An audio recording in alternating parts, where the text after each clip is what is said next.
If you haven't watched part 1 yet, please go back and watch it first. Otherwise, you won't understand anything in this part. Trust me, it's important.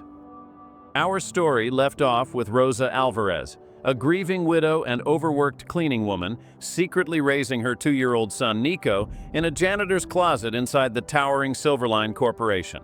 Nobody knew. Not until one rainy morning when Leonardo Vance, the cold-hearted CEO who lost his wife and son years ago, walked in and froze at the sight of Nico. Why? Because Nico had a crescent moon birthmark, just like Leonardo's dead son, Elijah. Leonardo demanded a DNA test. Rosa refused. She feared losing the one thing she lived for. But that moment in the closet changed everything. Rosa's world, Leonardo's broken heart, and the future of a child caught between two worlds, all now entangled. And now, Part 2 begins. Part 2. The CEO sent a car for the maid, but she wasn't home. The first time Rosa noticed the car, it was 6 a.m., and she was unlocking the back gate of her apartment building. A sleek matte black sedan was parked across the street. Too clean for the neighborhood. The engine was still warm, and the man behind the tinted glass wore a suit. Not the kind you'd see in this part of town. She pulled Nico closer to her chest and hurried past. By the time she reached the train station, the car was gone. But the next day it was back, and the next and the next. Rosa didn't need to ask who sent it. She knew. Leonardo Vance didn't do things halfway. When he wanted something, the world moved until it was in his hand. But she didn't understand why he kept sending it. He already had her answer.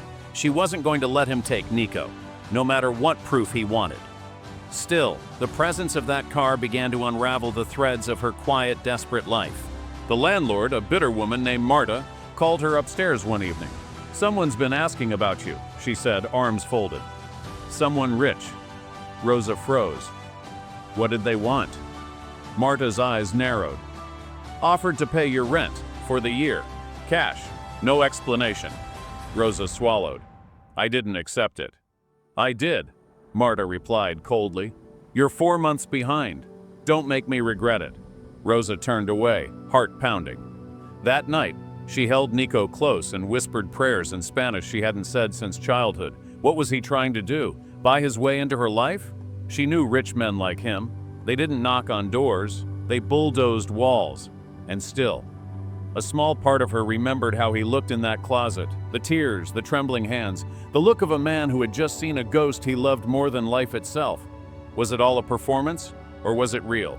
Across the city, Leonardo sat in a leather chair he hadn't left in days. He stared at a photo on his desk. It wasn't of Clarissa or Elijah. It was one his assistant had taken, secretly, from the security camera in the third-floor hallway. It showed Rosa cradling Nico, both asleep in the janitor's closet, a boy in his mother's arms, safe despite everything. Leonardo studied the curve of Nico's face, the softness of his hair, the roundness of his cheeks. But it was the mark that haunted him, the birthmark, the perfect crescent. He closed his eyes. He remembered Elijah falling asleep in his lap during board meetings. Remembered the scent of baby powder and apple juice. The way he used to hum when he was happy. The same way Nico had hummed in that dark closet, his hands curled into fists. He didn't know if Rosa was telling the truth. He didn't know if it was all coincidence. But he knew one thing. He couldn't let it go. 1 week later, Rosa came home from a late shift to find her neighbor, Mrs. Carrillo, standing outside her apartment with a worried look. "You weren't home," she said. Someone came. Rosa stiffened. Who? A man in a black coat. Said he was from Silverline, wanted to talk about Nico. Rosa's heart stopped. She rushed inside. Nico was fine, asleep with a stuffed penguin under his arm. But the apartment felt different, like the air had been disturbed, like a storm had passed through and left no trace but silence. On the kitchen table was a letter, unmarked envelope, expensive paper, embossed with the Silverline seal. She opened it slowly. "Rosa, I understand your fear. I understand your silence. But I also understand pain. I'm not asking you to give up your son. I'm asking you to let me know him. If not for me, then for him. Please, let's talk. No lawyers, no contracts, just two people. I'll wait for you on Sunday, 11 a.m., the Orchid House Cafe. Come if you want. If not, I'll stay away." Leonardo Rosa stared at the paper for a long time. Her hands trembled, but not with fear. With something else. a sadness she didn't want to name. Was it possible that he truly didn't want to take Nico? Was it possible he just wanted to heal? The next morning, she packed Nico's lunch, dressed him in his cleanest shirt, and sat at the kitchen table watching the clock tick. Sunday came. 10 a.m., 10:45 a.m., 10:59 a.m. She stood at the doorway, one hand on the knob, and then turned away. She didn't go. Instead, Rosa turned back toward the quiet apartment and let her fingers slip from the doorknob. She carried Nico to the worn couch, wrapped them both in the threadbare blanket her mother once crocheted, and turned on the old television. Cartoons flickered across the screen, but Rosa barely heard them. Her mind was elsewhere, back at that cafe she didn't walk into, imagining Leonardo sitting alone with a cup of untouched coffee and too many unanswered questions.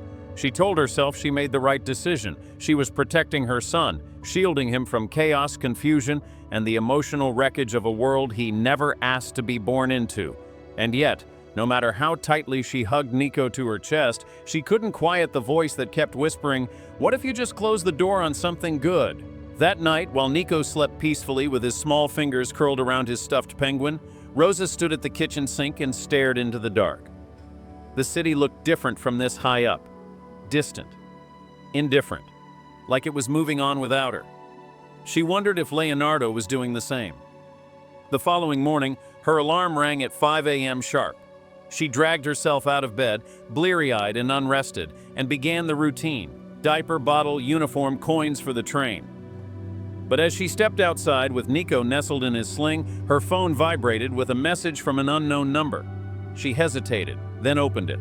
What she saw made her legs buckle. It was a photo, a candid shot of Nico standing outside his daycare. His tiny backpack hung crookedly over one shoulder. The timestamp was yesterday. Rosa's hands trembled as she reread the message beneath it. "He deserves to know who he is. You can't hide the truth forever." There was no name, no signature, no return number, just the photograph, and the implication that someone had followed her child.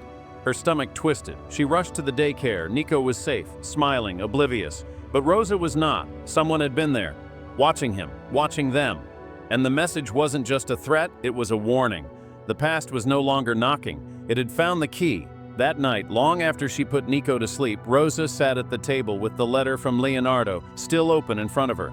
Her thumb traced his signature, over and over, as if looking for something hidden beneath the ink. She wanted to believe he was different. She wanted to believe he meant what he said, that he wasn't trying to steal her son or control her life. But now she wasn't sure. The fear in her gut was growing teeth. Meanwhile, across the city, Leonardo sat alone in a high-backed leather chair in his dimly lit study. The Orchid House Cafe had emptied hours ago, but he hadn't gone home. He'd just stared out the window, coffee untouched, his reflection blinking back at him in the glass. He should have expected she wouldn't come. After all, trust wasn't something you built with money or letters or even apologies. It was earned, and he hadn't earned hers. When he finally returned to his penthouse that night, silence greeted him like an old friend. He loosened his tie, poured himself a glass of whiskey, and walked to the drawer he hadn't opened in years. Inside was a small envelope, yellowed at the edges, soft with age. It was sealed, but the handwriting on the front was unmistakable. To Leonardo, if anything happens to me. Clarissa, his late wife. His hand shook as he broke the seal and unfolded the letter. The paper crackled. Her scent, faint, floral, lingered, as if time had folded itself back just for a moment. And then he read, "Leo, if you're reading this, then I'm gone. And there's something I should have told you a long time ago. I didn't know how, I didn't know what it would do to us. But the truth is..." Leonardo's breath caught. He stopped reading, blinked, read the same line again, then again. His face drained of color. His chest rose and fell unsteady. His grip loosened. The letter slipped from his fingers and drifted to the floor like a feather falling in slow motion. He didn't move. He couldn't. Because what Clarissa had written wasn't just a confession, it wasn't just painful, it changed everything. To be continued. What was in Clarissa's letter? What truth did she keep hidden, even in death? And who is watching Rosa and Nico from the shadows? Comment part 3 if you want the next episode. Subscribe Brayno to never miss what happens next, because the secrets are only getting deeper. And the truth, it's more dangerous than either of them ever imagined.